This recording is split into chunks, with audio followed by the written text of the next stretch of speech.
So a lot of the problems I have with the war on drugs is that people cannot walk into a shop and buy something and know what's in it, and know what it's likely to do. There's no regulation whatsoever. The supply chain behind that is built on blood. That would be a legal market, right? If somebody could do that. Obviously, you cannot do that, and so you've got ecstasy pills which are adulterated and kill people. That clearly wouldn't happen if you had legal ecstasy. But Peter just overlooks that and says, oh, well, the fact that you get a slap on the wrist for possession of cannabis means that the whole thing doesn't really exist. And therefore, any argument you make about the harms of prohibition is invalid because there isn't prohibition. And of course there is. I mean, the mere fact that you can be done for possession, actually people do get done for possession, particularly of Class A drugs. They can have their careers ruined actually quite often, and sometimes, not very often, serve time in prison just for possession. Possession was never illegal in America under alcohol prohibition, right? So the prohibition of drugs is actually much more far-reaching than the prohibition of alcohol was, and it's suffering from the same inevitable problems. How would you envisage a society where drugs are legal? Would it be the sort of the Amsterdam model where you go into a coffee shop and you pick your weed and you sit down and you smoke? Would it be completely legal? How would you go about licensing it and regulating it? Well, broadly speaking, it would be like this, and you would have, I think, probably specialist shops is probably the way to go. So like your old head shops before the government banned legal highs, or used your tobacconists. So a specialist shop, licensed, but not restricted in number. Some of the places in America that have done this haven't done it very well because they've turned it into quite a cozy state-mandated cartel, right? And so you get shortages and not enough competition.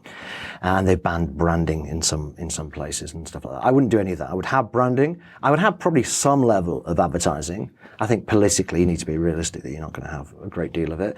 But I think it is important that we have brands because people know where they are then. It's a real incentive. This is one of the things overlooked when it comes to advertising and brands. There's a huge incentive for a company to maintain quality and to maintain their own reputation if they have a brand that is worth a fortune.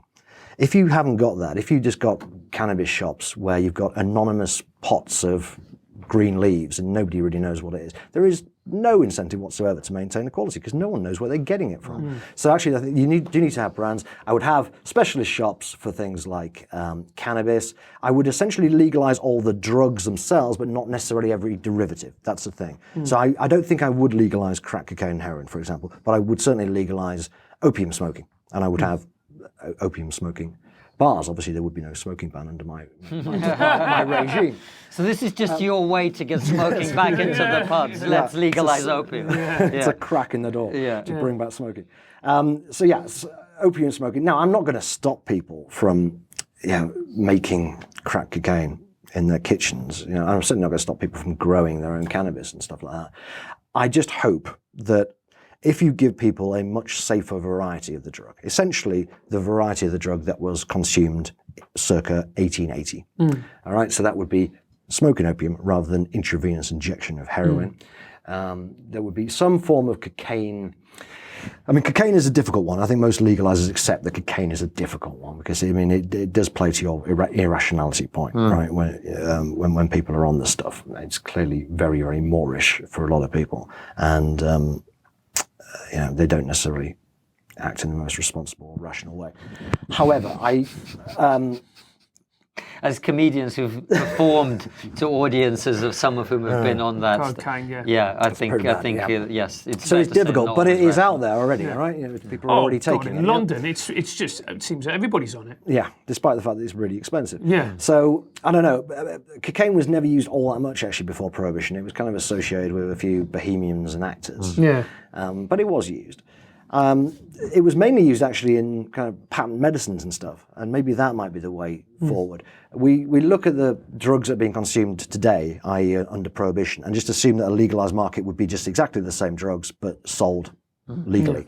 I don't think it would be like that because, as I said before, Prohibition has incentivized suppliers to produce these drugs in the most powerful and concentrated forms.